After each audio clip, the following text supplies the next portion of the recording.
ভাৰতীয় জনতা পাৰ্টিৰ নেতৃত্বই তৃতীয়বাৰৰ বাবে টিংখাং বিধানসভা সমষ্টিৰ ৰাইজক সেৱা কৰাৰ উদ্দেশ্যে আমাক মিত্ৰজোঁটৰ প্ৰাৰ্থী হিচাপে পুনৰ প্ৰাৰ্থিত্ব প্ৰদান কৰিলে। তাৰ কাৰণে পোনপ্ৰথমে মই আমাৰ কেন্দ্ৰীয় শীৰ্ষ নেতৃত্বক মই ধন্যবাদ জ্ঞাপন কৰিছোঁ। আৰু মোৰ সেৱাৰ থলী টিংখাংবাসীয়ে বিগত 10টা বছৰত আমাক যি দিহা পৰামৰ্শেৰে আমাৰ সমষ্টিটোৰ ৰাইজৰ আশা আকাংক্ষাক বাস্তৱায়িত কৰিবৰ কাৰণে যি প্ৰেৰণা দিলে, যি শুভেচ্ছা দিলে, যি আশীৰ্বাদ দিলে, তাৰ ফলত মাত্ৰ 10টা বছৰৰ ভিতৰতেই টিংখাং সমষ্টিৰ জনসাধাৰণৰ মৌলিক যিসমূহ প্ৰশ্ন আছিল দীৰ্ঘদিন ধৰি স্বাধীনতাৰ পিছৰ পৰা, সেইখিনিক কিছু পৰিমাণে হ'লেও আমি বাস্তৱায়িত কৰিবৰ কাৰণে সক্ষম হ'লোঁ। তাৰ কাৰণে মই টিংখাং সমষ্টিৰ ৰাইজক মই ধন্যবাদ জনাইছোঁ, কৃতজ্ঞতা জনাইছোঁ।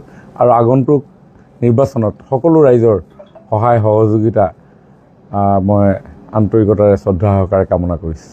অপপ্ৰচাৰটো মই ভাবিবলগীয়া কি আছে? টিংখাং সমষ্টিত যোৱা 15 বছৰ কংগ্ৰেছৰ শাসনৰ সময়ছোৱাত কি অৱস্থাত কোনে পেলাই থৈ গৈছিল, এটা আমি ক'বলগীয়া কথা আছে নেকি? কংগ্ৰেছৰ 1 চনৰ পৰা 15 চনৰ সময়ছোৱাত যিগৰাকী মুখ্যমন্ত্ৰী আছিল, সেই মুখ্যমন্ত্ৰীৰ লগত ছাঁটোৰ দৰে কোন আছিল অসমৰ ৰাইজেও জানে, টিংখাঙৰ ৰাইজেও জানে। সেইটো সময়ত যদি টিংখাঙৰ ৰাইজৰ প্ৰতি মৰম থাকিলেহেঁতেন, টিংখাঙৰ ৰাইজৰ প্ৰতি শ্ৰদ্ধা থাকিলেহেঁতেন, মুখ্যমন্ত্ৰী বাসভৱনৰ পৰা যিকোনো কাম সম্ভৱ হ'লহেঁতেন।